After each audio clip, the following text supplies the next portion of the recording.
Parkinson's disease నేను 2003-2006లో నేను neurology train అయినప్పుడు ఎన్ని కేసులు చూశానో ఇప్పుడు ప్రజెంట్ 2026లో అంటే ఆల్మోస్ట్ 23-24 ఇయర్స్లో ఆల్మోస్ట్ నాకు అనిపించింది ఏమంటే 20 to 30 times ఇంక్రీజ్ అనిపిస్తూ ఉంది ఇన్సిడెంట్స్.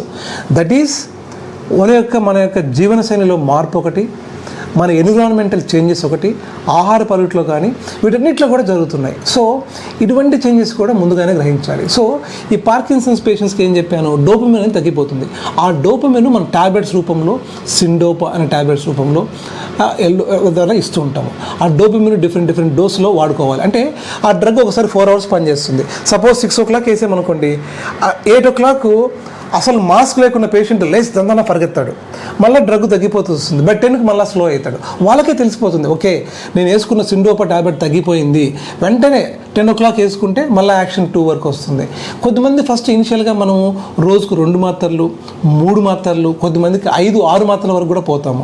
6 మాత్రల వరకు పోతున్నప్పుడు మనం గ్రహించాలి, అంటే జబ్బు రిఫ్రాక్టరీ అవుతుంది, రెసిస్టెంట్ అవుతుంది. ఇప్పుడు మనం మందుల కంటే కూడా మందులతో కాబట్టి వేరే కొన్ని స్పెషల్ సర్జరీస్కి పోవాలి అని మనం గుర్తించాలి.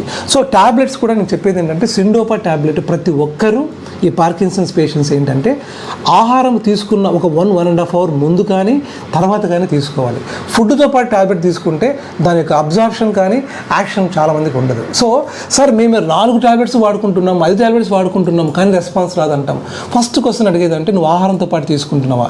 Empty stomach is most important to take the tablet. So ఇలా సిండోపా టాబ్లెట్స్ తీసుకోవాలి. ఇలా సిండోపా కూడా రెస్పాన్స్ కాదు అంటే డోపమిన్ బాడీలో తగ్గిపోయే కొద్దీ మనం టాబ్లెట్స్ రూపంలో ఇస్తాం.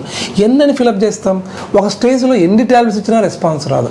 అటువంటి సమయంలో డీప్ బ్రెయిన్ స్టిమ్యులేషన్ అంటాం. అంటే డీప్ బ్రెయిన్ అంటే ఇక్కడ ఈ హెమిస్పియర్స్ నుంచి లెంటిఫామ్ న్యూక్లియస్, థాలమస్ అక్కడ ఏరియాస్కి వెళ్ళి అక్కడ ఒక ఎలక్ట్రోడ్స్ పెట్టి ఇక్కడ బయట రిజర్వాయర్ స్టిమ్యులేటర్ పెట్టి ఆ ఎలక్ట్రోడ్ స్టిమ్యులేట్ చేస్తూ ఉంటాం కాన్స్టెంట్గా.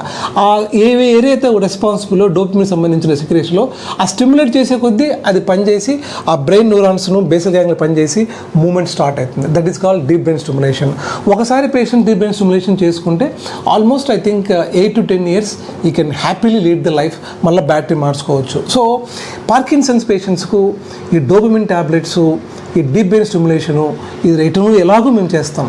నా ముఖ్య ఉద్దేశం ఏంటంటే వాళ్ళకు స్పెషల్ కేర్. నేను ఎప్పుడు చెప్తుంటాను, మనము పెద్దవాళ్ళని చూసుకోవడం అనేది దేవుడు మనకిచ్చిన ఒక గొప్ప వరంగా భావించాలి. మనం కృతజ్ఞతగా మన తల్లిదండ్రులకైనా పెద్దవాళ్ళకైనా వాళ్ళకి మేము ఉన్నామని రక్షణ తీసుకొని వాళ్ళకి సపోర్ట్ ఇవ్వాలి, మెంటల్గా సపోర్ట్ ఇవ్వాలి, ఫిజికల్గా సపోర్ట్ ఇవ్వాలి. మన సాధ్యమైనంత వరకు మనము ఆర్థికంగా వాళ్ళకి హెల్ప్ చేస్తే మంచిది. చేయలేని పక్షంలో కూడా ఇటువంటి చేయూతనిచ్చి ఇలా పార్కిన్సన్స్ పేషెంట్స్ చాలామంది ఉన్నారు, వాళ్ళందరికీ ఒక ఫౌండేషన్లో క్రియేట్ చేసి ఈ మెసేజ్ ప్రతి మందికి క్రియేట్ చేసి దీన్ని మనము బాగా కంట్రోల్ చేసుకోవచ్చు.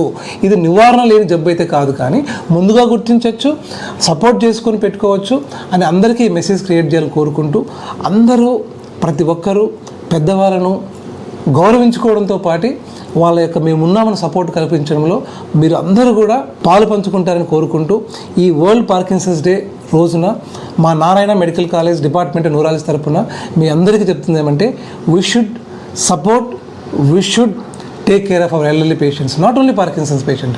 ఫిజికల్గా ఎమోషనల్గా మనం ఎంత సపోర్ట్ ఇస్తామో వాళ్ళు అన్ని రోజులు హ్యాపీగా బతుకుతారు, మనకు కొద్దిగా హ్యాపీగా ఉంటుంది. సో ఈ మెసేజ్ను మీరు అందరికీ క్రియేట్ చేస్తారని తెలుసుకుంటూ సెలవు తీసుకుంటారు.